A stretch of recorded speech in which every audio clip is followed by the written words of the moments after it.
BNP ইতিমধ্যে তারা জুলাই গণঅভ্যুত্থান নিয়ে বিশ্বাসঘাতকতা শুরু করেছে।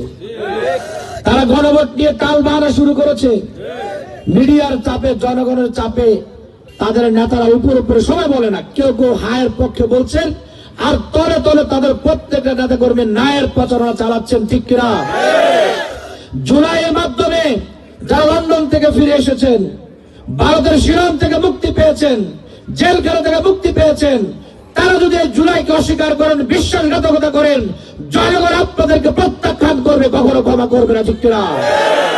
এই জন্য 12 তারিখ আমাদের জাতীয় জীবনের গুরুত্বপূর্ণ দিন। বাংলাদেশের ইতিহাসে সংসদ নির্বাচনের দিন কখনো গণভোট অনুষ্ঠিত হয়নি। এটা আমার একটা নির্বাচন। আপনার সন্তানের আগামী ভবিষ্যৎ নির্ধারণ হবে গণভোটের মাধ্যমে। আবার গণভোট পাশ হলো, যারা গণভোট পছন্দ করলো না, সংস্কার পছন্দ করলো না, তারা ক্ষমতায় আসে, এগুলো আইন করবে না বাদ দিয়ে দিবে? সংস্কার কমিশনে 3 মাসের বেশি লেগে গেল কেন আপনারা জানেন? কারা নোট অফ ডিসেন্ট দিয়েছে আপনারা জানেন?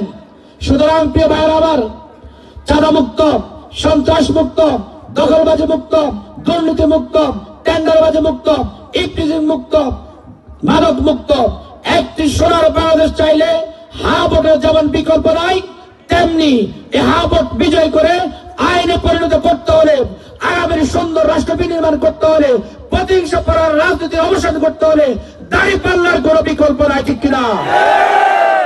সুতরাং আপনার ভবিষ্যৎ আপনাকে বেছে নিতে হবে। সেই সুযোগ আগামী 12 তারিখে। আপনি যদি আপনার কন্যা সন্তানের স্কুল কলেজে যাওয়ার প্রতি ইফটিজিং দেখতে না চান, আপনি যদি আপনার সন্তানের হাতে মাদক দেখতে না চান, আপনি ব্যবসায়ী, আপনি যদি ব্যবসা করতে গিয়ে চাঁদাবাজি দেখতে না চান, হ্যাঁ ভোট দিতে হবে। দাঁড়িপাল্লায় ভোট দেওয়া ছাড়া কোনো বিকল্প নাই, ঠিক কিনা? বিকল্প অপশন দেখান।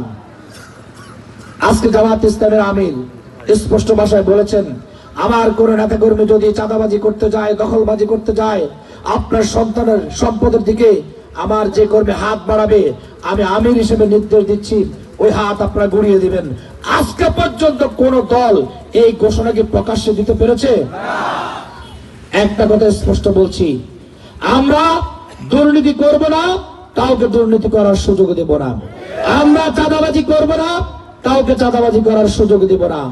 আমরা মাদকের ব্যবসা করার কিংবা আমার সন্তান হাতে মাদক তুলে দেবে, আমার সন্তান মাদকে শক্ত হবে, আমার সন্তান বাগাতে হবে, এই সিস্টেম আমরা মাদক ব্যবসা করতে দেব না ইনশাআল্লাহ।